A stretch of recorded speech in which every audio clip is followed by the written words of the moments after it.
No puedo dejar de decir lo que el Espíritu me está dictando en mi corazón. Ha habido vamos a decir, un fluir del manantial de Dios en esta temporada. Su palabra más viva que nunca en nuestras mentes y en nuestros corazones. Ahora mismo mi familia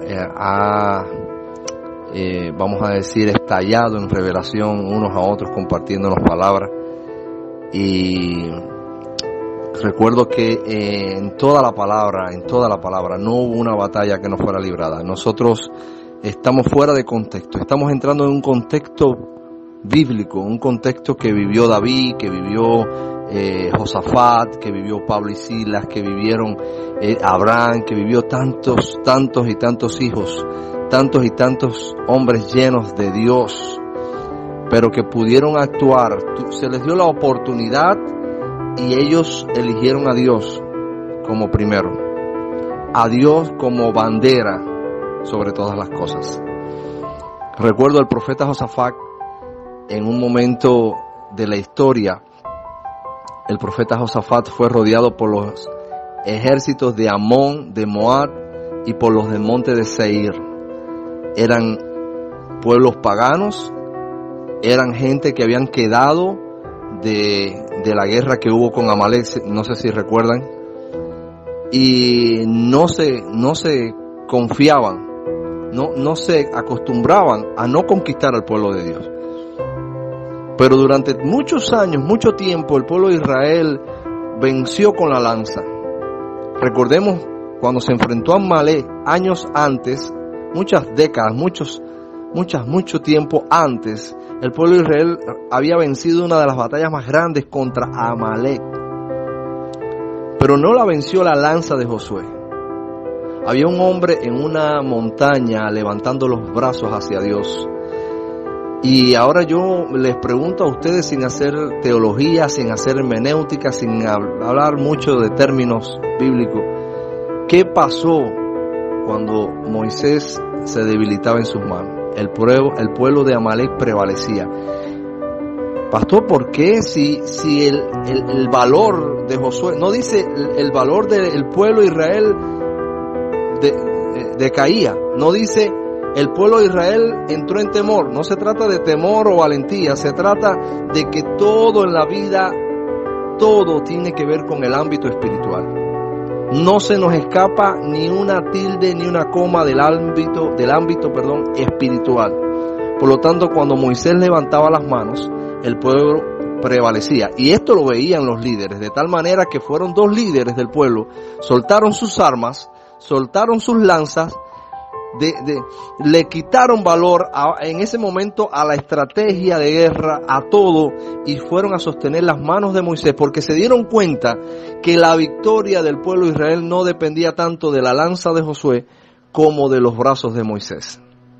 Años más tarde nos topamos con el rey Josafat, un hombre adorador, y estos tres ejércitos emboscando al pueblo de Israel para destruirlo para siempre. No era uno ni dos, eran tres ejércitos de los más sanguinarios de la época. Y estos ejércitos se propusieron acabar con el pueblo de Dios. Hicieron su mejor estrategia y usaron sus mejores armas, sus mejores hombres, su mejor táctica de guerra. Y cuando el pueblo de Israel, que en innumerables veces había vencido a todos sus enemigos, se dispuso a tomar sus armas para lanzar una batalla, ¿verdad? Una contraestrategia, por decirlo de alguna manera, Dios detuvo al rey, porque el rey, antes de marchar a la guerra, dobló sus rodillas y empezó a clamar a Dios y empezó a recibir la estrategia de Dios, no la estrategia del hombre.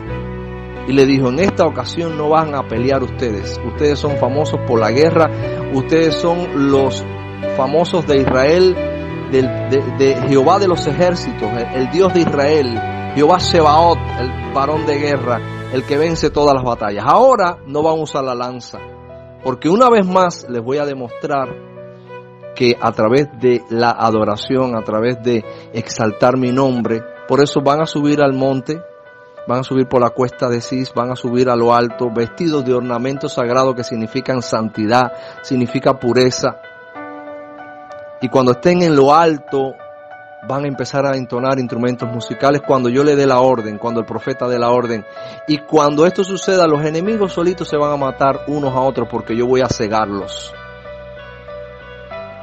En otra ocasión, sucede lo mismo con el profeta Eliseo y Giezi. Hay muchas veces que Dios tiene que abrirnos los ojos en el ámbito espiritual, porque muchas veces no podemos ver lo que está sucediendo en el ámbito espiritual. La iglesia tiene que alzar la voz, pero sabiendo de que hay un movimiento espiritual ahora mismo en los aires que está peleando una batalla solamente para darle entendimiento de proceder en todos los ámbitos.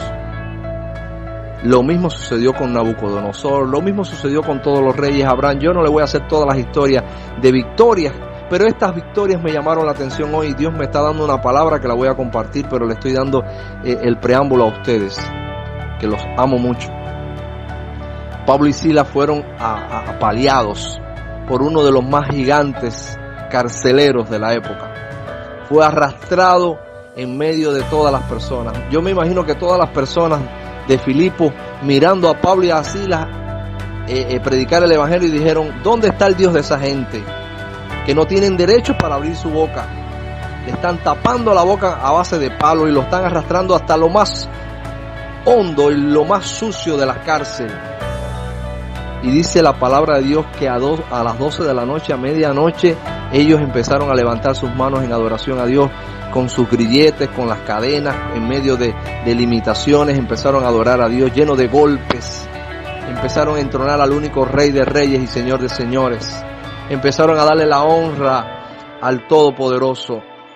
Y dice que cuando le dieron la honra al Todopoderoso, no solamente su cárcel se abrió, sino que la cárcel de los que lo rodeaban. Tengo una palabra profética para Cuba y para ustedes y para el mundo. Cuando empecemos a adorar a Dios desde nuestras casas, cuando empecemos a clamar a Dios desde nuestros corazones, las cárceles de los cubanos van a ser abiertas. Estoy hablando de las cárceles mentales, porque antes de ser libres de una dictadura tenemos que ser libres en nuestra mente. Antes de ser libres de cualquier sistema político tenemos que ser libres en nuestra mente y en nuestro espíritu. Por lo tanto, Pablo y Silas hicieron que el ámbito espiritual cambiara, porque también levantaron las manos. Moisés levantó las manos, Josafat levantó sus manos, el pueblo de Dios, los profetas levantaron sus manos. Sobre todas las cosas, en el nuevo pacto, Cristo se ofreció en una cruz, adorando, obedeciendo hasta la muerte a Dios, sin cometer homicidio, sin cometer ningún agravio, sin pecado, dice la palabra de Dios. Dios quiere en esta temporada que nos vistamos de ornamentos sagrados y que marchemos vestidos de santidad, porque en la ira del hombre no obra la justicia de Dios. Si queremos que Dios se manifieste en esta nación, no se va a manifestar en la ira del hombre, se va a manifestar en el amor.